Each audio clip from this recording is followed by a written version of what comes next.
ስለ ሳይንሳዊ ፈጠራ ሲነሳ ቀድሞ ትዝ የሚለን ቶማስ ኤዲሰን ነው።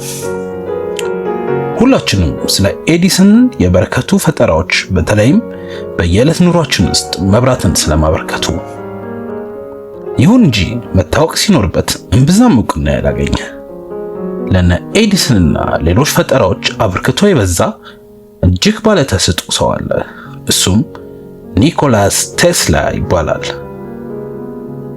ከቶማስ ኤዲሰን ይልቅ ቁጥር አንዱ የፈጠራ ጀግና ኒኮላስ ቴስላ ነው ብሎት ምን ይሉ ይሆን? እንደውም ቶማስ ኤዲሰን ከፈጠራ ሰውነቱ ይልቅ የቢዝነስ ሰውነቱ ያደላል ብሎትስ ምን ይሉኝ ይሆን? ኒኮላ ቴስላ ደግሞ ከሰርቢያ የሆነ አሜሪካዊ የፈጠራ ሰውና የፊዚክስ ሊቅ ነው። የተወለደውም ከ162 ዓመታት በፊት በሐምሌ 10 1856 ነበር። በተማሪ ቤት ቆይታውም ፕሮፌሰር የሆኑት መምህሩ በሚያሳዩት የኤሌክትሪሲቲ ትምህርት መማረክ ጀመረ። ባለተሰጥኦ ስለነበረም ኢንቴግራል ካልኩለስ በአእምሮ ብቻ መስራት ይችል ነበር። ወደ ኦስትሪያ ፖሊቴክኒክ ተቋም በመግባት እጅግ ከፍተኛ ውጤት በማስመዝገብ በተቋሙ የጀመረውን ትምህርት ቀጠለ። ከአባቱ ሞት በኋላም ፕሮፌሰር መምህሩ ለአባቱ ይልኳቸው የነበሩ ደብዳቤዎችን አገኘና አነበባቸው። ደብዳቤዎቹም ቴስላ ከትምህርት ቤቱ እንዲወጣ ካልተደረገ በእላፊ ስራና ጫና ሊሞት ይችላል የሚሉ ነበሩ። የድካሙን ዋጋ ገደል የከተተ ድርጊት በአባቱ መፈጸሙን ያወቀውም የትምህርት ክፍያውን በቁማር ምክንያት ማጥፋቱን ሲመለከት ነው። ከዚህ በኋላም ቴስላ ለፈተና በቂ ዝግጅት ለማድረግ ዝግጅትም ሆነ ፍላጎቱ ስለጠፋበት ፈተናውን ሳይወስድ ቀረ። የዩኒቨርሲቲ ትምህርቱንም ሳያጠናቅቅ ቀረ። በ1884 እንደ ኤሮፓያን አቆጣጠር ቴስላ ወደ አሜሪካ ቀና። የኤዲሰን ማናጀር በሆነው ቻርልስ ባችለር ፍላጎት መሰረትም ኒውዮርክ በሚገኘው የቶማስ ኤዲሰን ማሽን ውስጥ እንዲሰራ ሆነ። ለአንድ ዓመት ያህል ሲሰራም ቶማስ ኤዲሰን በትጋቱና በፈጠራው አስገረመው።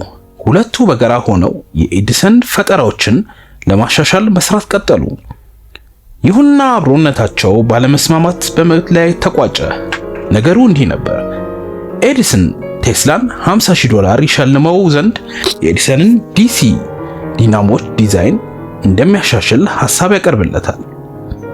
ከወራት ጥናት በኋላም ቴስላ ዲዛይኑን አሻሽሎ ማቅረብ ቻለ። ሽልማቱን ሲጠይቅም ኤዲሰን አሻፈረኝ አለ።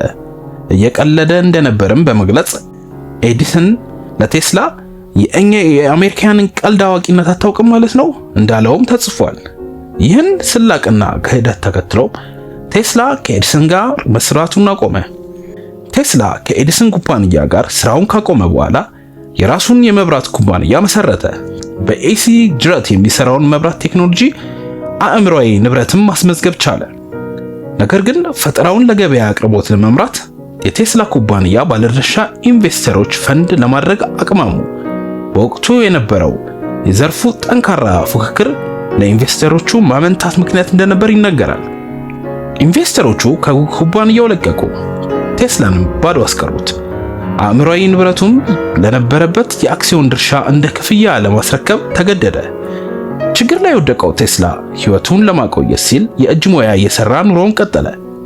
በቀን $2 ለማግኘትም የጉድጓድና ቦይ ቁፋሮ ስራንም ሳይመርጥ ለመስራት ተገደደ። በ1886 ቴስላ አልፍሬድ ኤስ ብራውን የኒውዮርክ ጠበቃ የሆኑትን ቻርልስ ኤፍ ፔክ የተባሉ ሰዎች ተዋወቀ። ሰዎቹ የፈጠራ ሰዎችም በገንዘብ ፈንድ የሚረዱ ናቸው። ቴስላንም ፈንድ ለማድረግ ተስማሙ። በ1887 ቴስላ በኤሲ ኤሌክትሪክ ጅረት የሚሰራ ሞተርን ሰራ። ይህ ፈጠራ ያለ ሽቦ ረጅም ርቀት ድረስ ስለሚያገለግል ታዋቂ ቢሆንም ቶማስ ኤዲሰን ደግሞ ለአደጋ ያጋልጣል በማለት ዘመቻ ከፈተበት።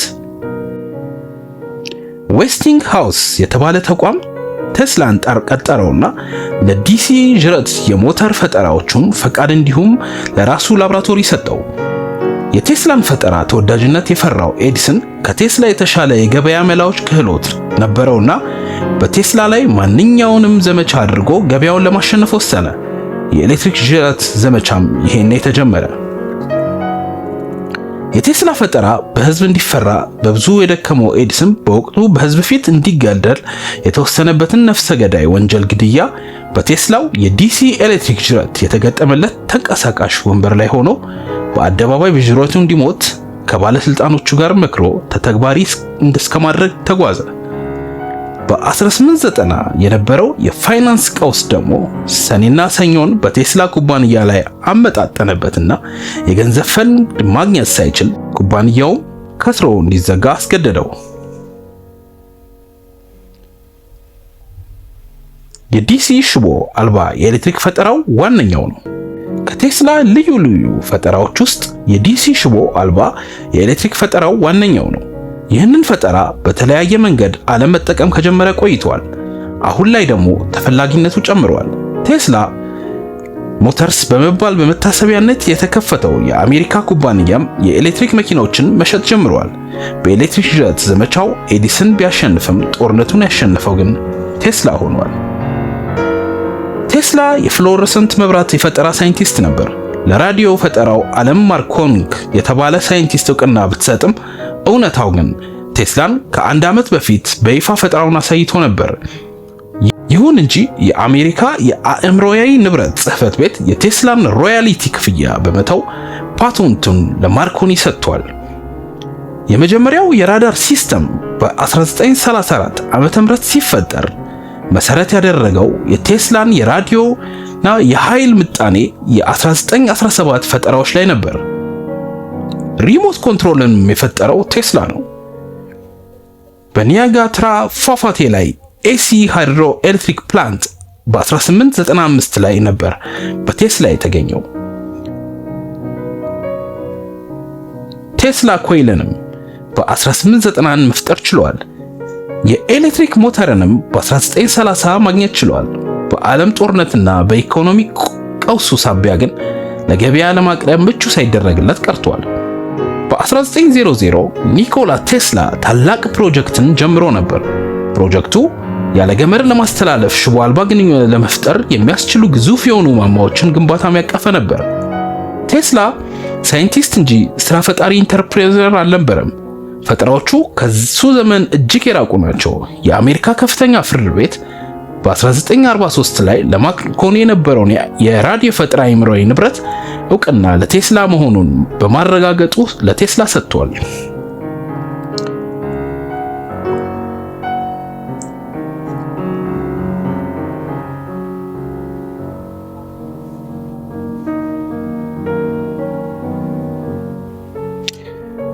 ፈጠራዎቹ ታላቅ ቢሆኑም እንደ ኤዲሰን በቢዝነስ ስትራቴጂ ላይ ክህሎት አልነበረውም።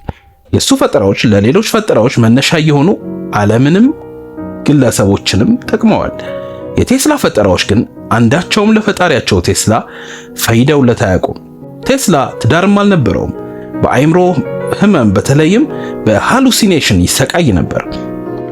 ቴስላ በጥር 7 1943 ከዚህ ዓለም በሞት ሲለይ ቤሳቤስቲን የሌለው ምስኪን ነበር። በህይወት ዘመኑ ላበረከታቸው ፈጠራዎች ዓለማችን አንድም እውቅና አልቸረችውም ነበር። በአሜሪካው ግዙፍ የኃይል ማመንጫ ሁቨር ግድብ ላይ የቴስላ ፈጠራዎች ለአገልግሎት ውለዋል። ታዲያ ፍትህ አልባው ዓለማችን የቴስላን ፈጠራዎች ሌሎችን ቢሊዮኔር አድርጋ ቴስላ የመጨረሻ የዕድሜ ዘመኑ በድህነት ሲመራ አላዘነችለበትም። የመብራት ፖል ተከላ የጉልበት ሥራ እየሰራም ህይወቱን ለማቆየት እስከመገደድ ደርሷል። ቶማስ ኤዲሰን የቴስላን የፍሎረሰንትና ኤክስሬ ፈጠራዎች ቀምቶ በራሱ አድርጎታል። የራዳር ፈጠራ ዲዛይኑ ለገባን ነገር ባስሮበታል። ለቴስላ አክብሮት እንኳን ያላሳየው ኤዲሰን የጉልበት ሥራ እየሰራ ትዳር እንኳን ሳይኖሩ ዘመኑን ለፈጀው ኒኮላ ቴስላ ርህራሄም እንዳላሳየው ታሪክ አስቀምጧል። ታዲያ ሞት ሲቃረብ እውነትን እናወራለን። ቶማስ ኤዲሰን ከመሞቱ ከጥቂት ጊዜ በፊት በቴስላ ላይ የፈጸመውን ግፍ በይፋ አምኗል። ያደረገው ሁሉ እንደጸጸተው ተናዟል።